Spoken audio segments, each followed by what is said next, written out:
Hey YouTube, it's ICU, and today I'm going to show you guys how to jailbreak iOS 5.1.1 on the iPhone 4S, the iPhone 4, the iPhone 3GS, the iPod Touch 4th and 3rd generation, as well as the new 3rd generation iPad, the iPad 2, and the original iPad. So yes, this jailbreak is here in the form of Red Snow, and this is different over the Absinthe utility that was released a while back to jailbreak the exact same thing, iOS 5.1.1, untethered for all of the devices that I just mentioned, because Red Snow is actually the preferred utility for a lot of people, and in most cases it's actually easier and the process typically encounters less issues than with Absinthe. So again, I'm just going to show you guys that my iPod Touch 4th generation here is indeed on iOS 5.1.1 by going inside of Settings, General, About, and down below at the bottom here for the version, it does say 5.1.1. All right, now that I've got that out of the way, you will need to download the latest version of Red Snow, and I'll have a post down below in the more info with download links to Red Snow as well as written instructions.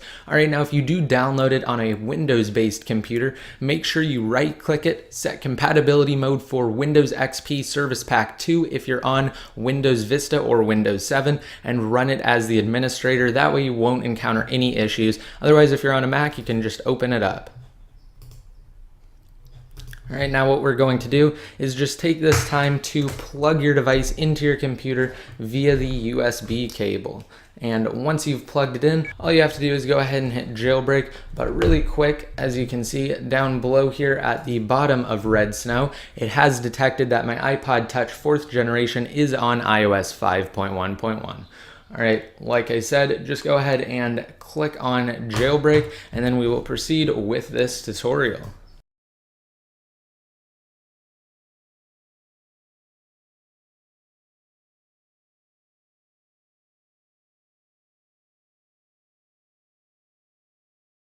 All right, as you can see, it's going through the jailbreak process right here, and this is actually slightly different than what we're used to. But again, as you can see, the jailbreak has already finished, and it's going to boot back up now.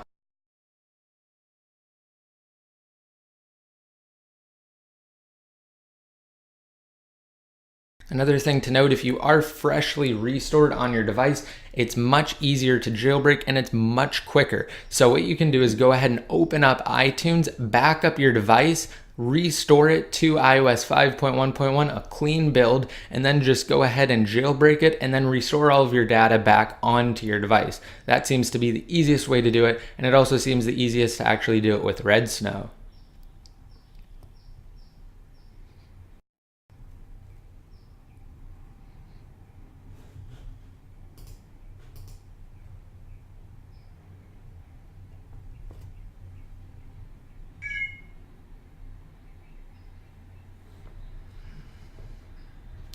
Okay, here we go. The device is back up now, and we can scroll over, and in a second here, we should have Cydia.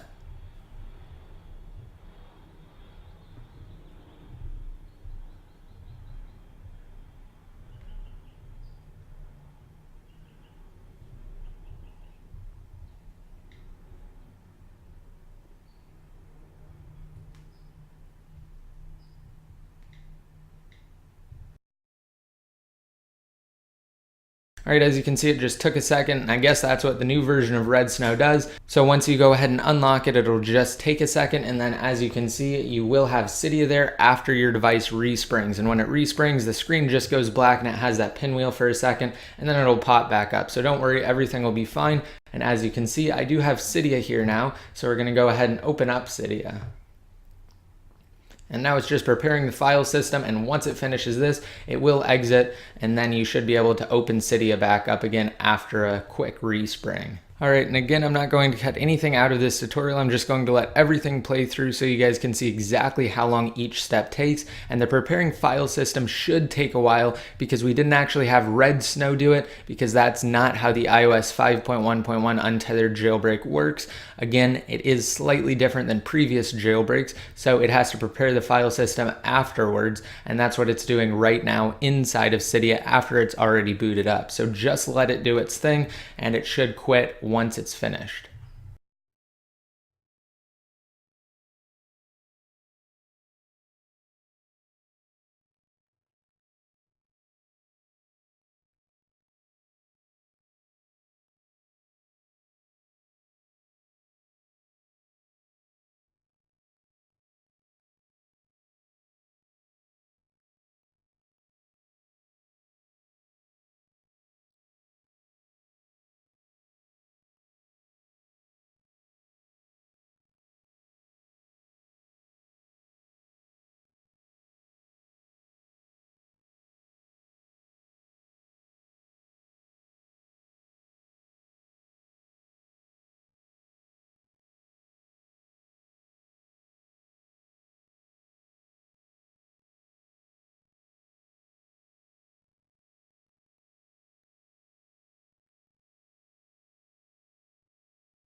Okay, here we go. As you can see, it did just respring and it should be back up right now.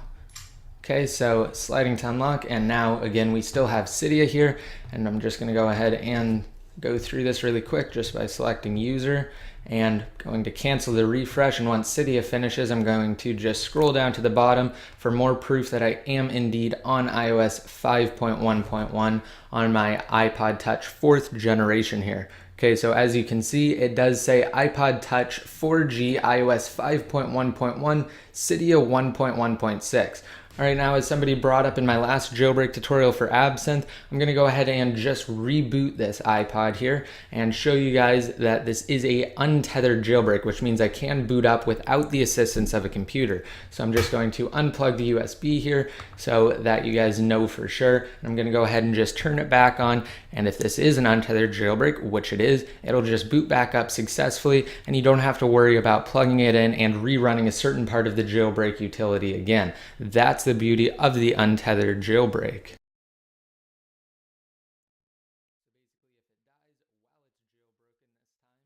So basically, if it dies while it's jailbroken using this iOS 5.1.1 jailbreak, whether it be with Red Snow or Absinthe, you will be able to boot back up without, again, having to plug it into your computer. So say it dies or you need to reboot it because you installed something from Cydia that requires a reboot, you should be fine, and it should just boot back up like mine did right here with full functionality. This isn't a semi-untethered jailbreak either. So again, I do have full functionality here. Cydia works, and also if I were to go inside of Safari, Safari works as well. Alright, so I hope you guys liked this video. If it helped you jailbreak, just be sure to rate it up, leave any comments down below in the comment section, and hit that subscribe button to be notified every time I release new videos. Also, don't forget this jailbreak does work for the iPhone 4S, the iPhone 4, the iPhone 3GS, the iPod Touch 4th and 3rd generation, as well as the new 3rd generation iPad, the iPad 2, and the original iPad on iOS 5.1.1. And until next time, this is ICU, signing out.